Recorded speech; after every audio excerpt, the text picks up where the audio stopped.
In the last month, I've had numerous people contact me telling me about their, well, you might say horror stories with Ford dealerships and electric cars. What are Ford doing? Hello, my friends. Welcome to the Electric Viking.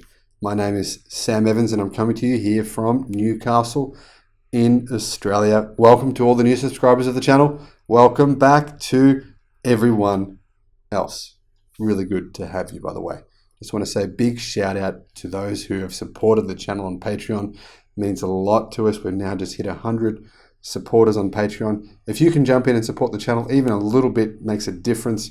I'd really appreciate it too. I'll put a link in the description below to our Patreon account. Now, I had two people who have pre-ordered Ford F150 Lightnings, and they got in really quickly near the start of pre-orders. So, dealerships contacted them recently saying, we have an allocation of F150 Lightnings. It's only this many. We have this many pre-orders. It's a lot more than the orders that we have. If you want one, you have to pay a minimum of, I think it was between $5,000 to $7,000 above the MSRP. In other words, if you're not willing to pay $5 to $7 above the MSRP, depending on the dealership that was, by the way, then you won't get one.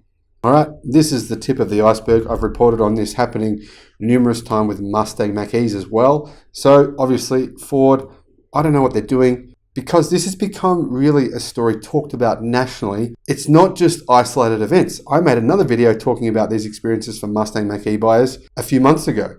And in the comment section, well, you can just imagine all kinds of people were saying that had similar experiences with dealerships all over the United States. Now, Clean Technica just reported on yet another horror story at a Ford dealership for a Mustang Mach-E buyer. Yet another electric car buyer has reached out to Clean Technica and shared her story of an experience with a Ford dealership. And this is very similar to the experiences I've had reported to me about the Mustang Mach-E and the Ford F150 Lightning. Now, two different people, Joe and Cara, have both had pretty terrible experiences at their Ford dealerships. And as I've reported in the past on a number of occasions, I really hope Ford will start to take notice of what's going on and change these massive issues they're having.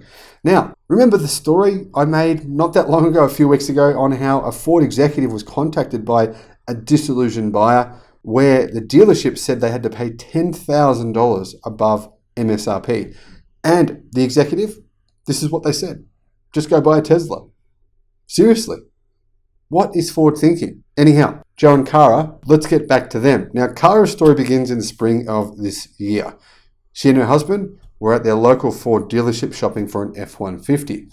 However, the chip shortage wasn't so kind to Ford, and their inventory of F-150s was low. Cara noted that it was clear that they would not be finding what she was looking for in person that day. This is what she said: while we were looking, I saw a Mustang Mach-E parked in the personal dealer's parking, and I asked the man who was helping us what kind of car it was. He told me, and I asked if there were any on the lot that I could have a look at. He said that they had none in their inventory, and that the car was in such high demand that it would be highly unlikely I would find one in person in California. Now, he did say he could assist me in custom ordering one. However, I declined, as I just learned about this car on the spot, and I was not ready to order a car that I had not seen or driven. The next day, I was looking online at the Mach-E and found a Ford dealer only 12 miles away who had 4 Mustang Mach-E's in stock. So the first dealer,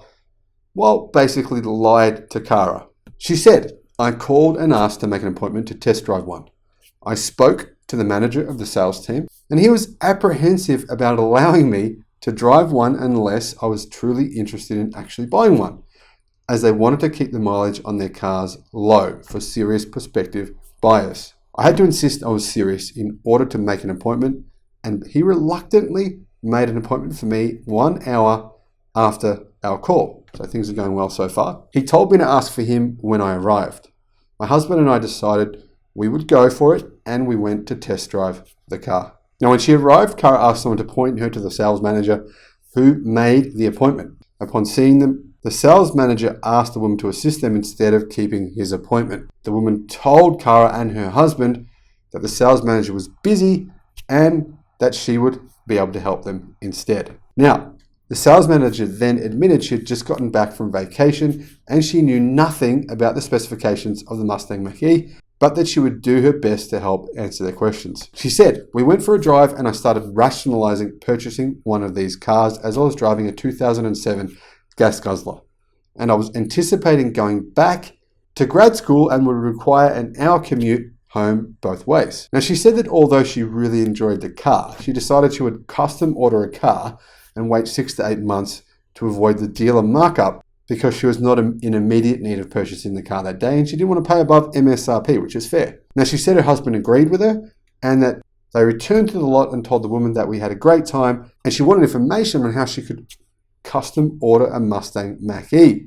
Now, she says that basically after going back and forth with her and after she constantly was asking the sales manager questions, they decided to make her an offer.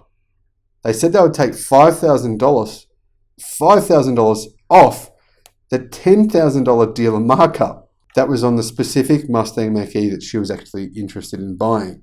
Now, this is what she said. Despite the woman dealer being significantly uninformed about the car, she came off as very honest and helpful. She emphasizes that purchasing a Mustang Mach-E today would make it more likely that I would receive the government rebate, but that it depended on my husband's and my salaries. Now, the dealer actually said to her that she had good news. Because they were estimating that her full rebate was $7,000, Ford would give her $7,000 off the purchase price as a coupon for the rebate. But that once tax season came, Ford would collect her car's rebate on her behalf, but that this way they could guarantee that I would get the full rebate possible if she bought the car on that day. Anyhow, in the end, Cara actually ends up signing a contract to buy the car despite not knowing the details of the car she was buying. She had asked for some information, but it seemed as though the actual salesperson didn't know, so she just sort of went ahead with it anyway.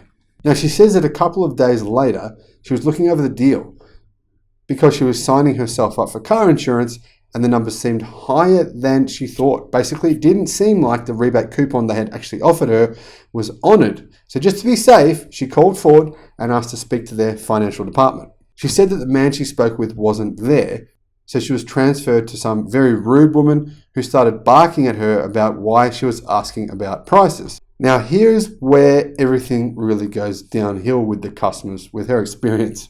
About a week after she purchased the car, she gets a phone call from the dealership. She answers the phone call, and it was the sales manager calling her. Now, he called her to tell her that they'd actually made a mistake on the deal for her car.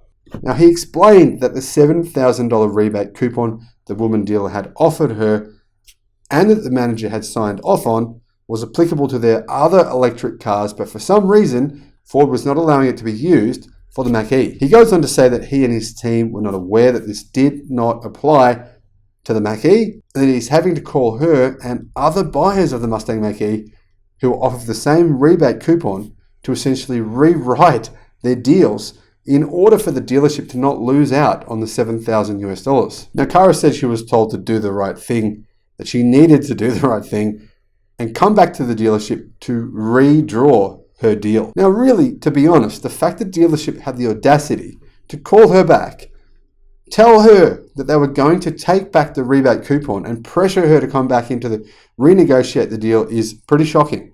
But this is not the first time I've heard this kind of story. Now, she explained that the dealer apologized for the confusion and admitted that it was a mistake of the staff and started insisting that she must come back into the store. So she asked him, "So you want me to give you another $7,000 for the car?"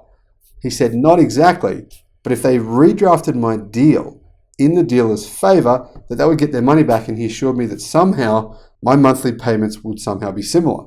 Now, he also started saying he wanted to change her deal in order to add by the dealership. So what does she do? Well, she tells the dealer she has no interest in paying more money for the car and that he can have the car back if that's what he wanted.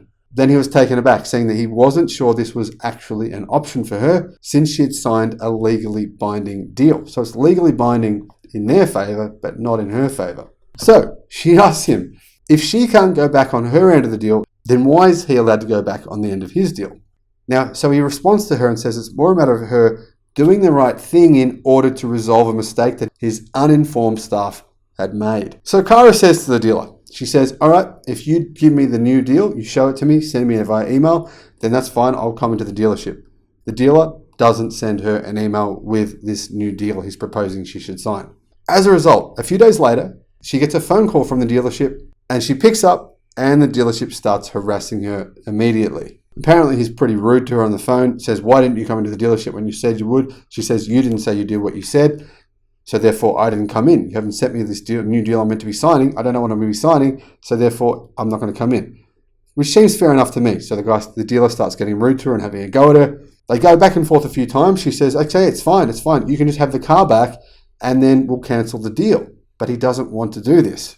He just wants her to pay more money. Now, a few minutes after this phone call, Cara receives an email from this manager at Ford with a generic link that takes her to a site that can estimate how much she can sell her car back to the Ford dealership for. Now, she says that she chose to ignore this email and she's never heard anything back from the dealer after this experience. However, she still finds herself pretty upset, as you would be, over the situation because when she looks at her new car, despite how great of a car it is, she can only see the frustration the whole situation has caused her and can't enjoy it as you would a new car usually. This is what she said. This is a feeling I hope will change in time. But for now, I still hold the frustration towards my experience with this dealership and I still feel stuck dealing with them as they are the closest location for the maintenance of my car, which is actually now essential due to the fact that there's been recent recalls on the Mustang Mach-E. Now this article, well, some of this was posted on Clean Technica. And a lot of people in the comments say that they work for Ford dealerships. This is a made-up story. It's completely fake. This would never happen.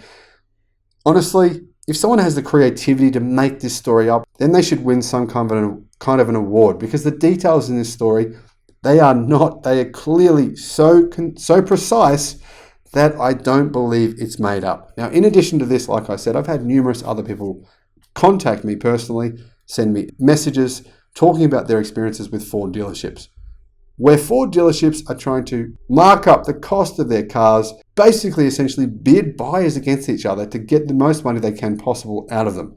This is not the actions of a company with goodwill towards its buyers. Now, as many of you know, I actually do like Ford as a brand, and I want them to succeed. But these kinds of individual actions, executives at Ford telling people to buy a Tesla, Ford dealerships saying that you can't get an F-150 unless you pay $5,000 to $10,000 more than the MSRP. The same thing with Mustang Mach-E's.